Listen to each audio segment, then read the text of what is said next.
இன்பநிதி பட்டம் பெற்ற புகைப்படங்கள் இணையத்தில் வைரலான நிலையில் தற்போது அவர் படித்த பல்கலைக்கழகம் குறித்து பேசும் பொருளாகி வருகிறது.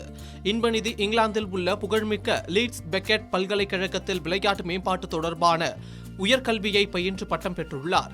பிரிட்டனின் மான்செஸ்டர் நகரில் ஜூலை 2026 நடைபெற்ற பட்டமளிப்பு விழாவில் மு.க.ஸ்டாலின், அவரது மனைவி துர்கா ஸ்டாலின், உதயநிதி ஸ்டாலின் மற்றும் கிருத்திகா உதயநிதி ஆகியோர் லண்டன் சென்றிருந்தனர். பட்டமளிப்பு விழாவின் போது பட்டம் பெற்ற இன்பநிதியை அவரது தாத்தா மு.க.ஸ்டாலினும் தந்தை உதயநிதி ஸ்டாலினும் பாசத்துடன் நெகிழ்ந்து கட்டிப்பிடித்து வாழ்த்திய புகைப்படங்கள் மற்றும் வீடியோக்கள் சமூக வலைதளங்களில் மிக வேகமாக வைரலாகின. இங்குள்ள கார்னகி ஸ்கூல் ஆஃப் ஸ்போர்ட்ஸ் உலக அளவில் மிகவும் பிரபலமானது. விளையாட்டு அறிவியல் மற்றும் விளையாட்டு மேலாண்மை படிப்புகளில் இது முன்னணியில் உள்ளது.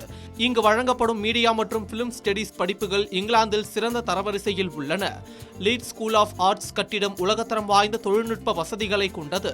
இங்கு படிக்கும் மாணவர்களுக்கு 94% வரை உடனடி வேலைவாய்ப்பு கிடைப்பதாக கூறப்படுகிறது. முழுமையாக தொழில்துறைக்கு தேவையான நேரடி பயிற்சியாகவே கல்வி வடிவமைக்கப்பட்டுள்ளது. லண்டனுடன் ஒப்பிடும்போது லீட்ஸ் நகரத்தில் சர்வதேச மாணவர்களுக்கான தங்குமிடம் மற்றும் வாழ்வாதார செலவுகள் மிகவும் குறைவு. மேலும் இது மாணவர்களுக்கு பாதுகாப்பான நகரமாக கருதப்படுகிறது. இளங்கலை படிப்புகளில் சேர இந்தியாவில் +2 படிப்பில் நல்ல மதிப்பெண்களுடன் தேர்ச்சி பெற்றிருக்க வேண்டும். முதுகலை படிப்புகளுக்கு அங்கீகரிக்கப்பட்ட பல்கலைக்கழக இளங்கலை பட்டம் அவசியமாகும். சர்வதேச மாணவர்கள் தங்களின் ஆங்கில திறனை நிரூபிக்க IELTS, TOEFL அல்லது PTE போன்ற நுழைவுத் தேர்வுகளில் பல்கலைக்கழகம் நிர்ணயித்துள்ள தகுதி மதிப்பெண்களை பெற வேண்டும்.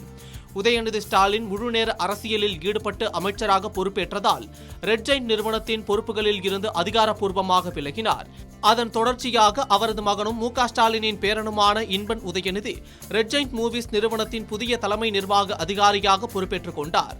கடந்த திமுக ஆட்சியில் துணை முதல்வராக இருந்த உதயநிதி ஸ்டாலின் விளையாட்டு மேம்பாட்டுத்துறை அமைச்சராகவும் இருந்தார் என்பது குறிப்பிடத்தக்கது.